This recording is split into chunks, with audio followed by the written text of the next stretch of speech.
एका बाजूला आपले उद्धव साहेबांचं सरकार निवडणुका तोंडावर नसताना देखील मुख्यमंत्री बनल्या शेतकऱ्यांना कर्जमुक्ती पूर्णपणे देणारा एकमेव मुख्यमंत्री असेल तर त्यांचं नाव उद्धव बाळासाहेब ठाकरे.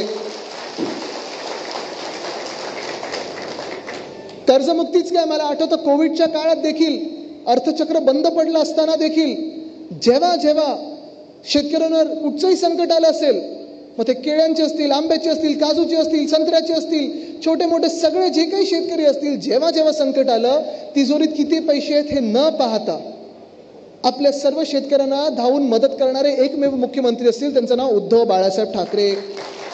हे पहिल्या 100 दिवसातलं काम आहे आपलं. महिलांवर जेव्हा अत्याचार वाढला तेव्हा देशात सर्वात कडक कायदा जो भाजपने रद्द केला, तो सर्वात कडक कायदा पारित करणारे म्हणजे शक्ती बिल पारित करणारे एकमेव मुख्यमंत्री ते म्हणजे उद्धव बाळासाहेब ठाकरे.